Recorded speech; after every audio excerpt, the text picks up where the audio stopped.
My name is Michael McMickin, and I am going to speak today on feminism and the wage gap. Feminism can be used to describe a political, cultural, or economical movement aimed at establishing equal rights and legal protection for women. Feminism involves political and sociological theories and philosophies concerned with issues of gender difference. For example, the wage gap between men and women is currently that women make 79 cents to every man's dollar.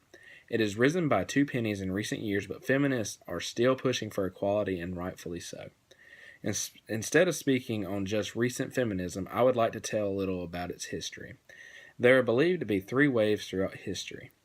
The first wave refers to feminist activity throughout the 19th and early 20th century. During this time period, focus was put on equal contract and property rights and the opposition to chattel marriage and ownership of married women by their husbands. Feminists of this period include Margaret Sanger and Florence Nightingale, and Florence Nightingale established female nurses as adjuncts to the military. The second wave of feminism refers to the early 1960s through the late 1980s. The feminist activist and author Carol Hanisch coined the slogan, "The personal is political," which became synonymous with the second wave. Second wave feminists encouraged women to understand aspects of their personal lives as deeply politicized as reflecting sexist power structures. The third wave of feminism began in the early 1990s, arising as a response to perceived failures of the second wave and also as a response to the backlash against initiatives and movements created by the second wave. Third wave feminism seeks to challenge or avoid what it deems the second wave's essentialist definitions of femininity, which, according to them, overemphasize the experiences of upper middle class white women. The third wave also contains internal debates between different feminists, such as the psychologist Carol Gilligan, who believes that there are important differences between the sexes, and those who believe that there are no inherent differences between the sexes and contend that gender roles are due to social conditioning. Thank you. Hi there. Today I'm going to be talking about feminism or the feminist theory and the wage gap. So, first off, feminism or the feminist theory aims to explore gender inequality and the world around us and how it affects the human experience. So, it's more than just focused on women, but it's more about how the experience of being a woman or woman's roles in society affects everyone as a whole and how there's an inequality between the two sexes. But the inequality between men and women has long been enforced across many cultures for thousands of years by societal norms, government policies, religion, etc. And it continues to be enforced and imposed through the societal conventions even today. And a prominent example of gender inequality in today's world is the wage gap between men and women in most first world countries. There's a wage gap in more countries than just the US. But the 2008 edition of the U.S. Employment Outlook report found that women are actually paid 17% less than their male counterparts for doing the same job. But throughout the world, the figures for the wage gap, the gender pay gap, actually range from 13% to 23%.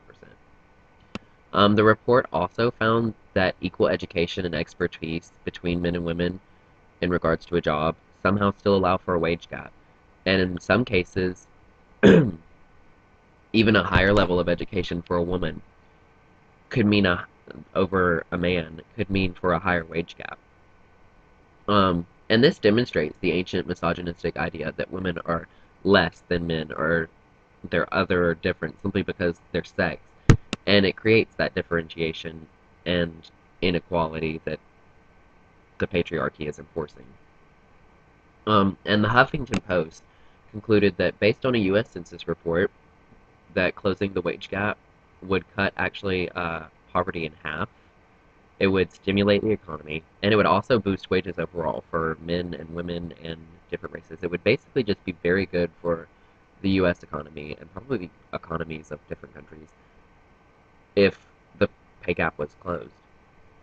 And it just shows that the wage gap that only exists because of the preeminent idea that women are less than or different or other than men, it's not harmful to just women or women's roles in society or economy, but it's harmful to everybody as a whole.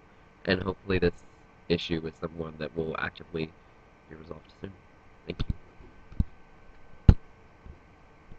Hey, I'm going to talk about feminism and the wage gap here.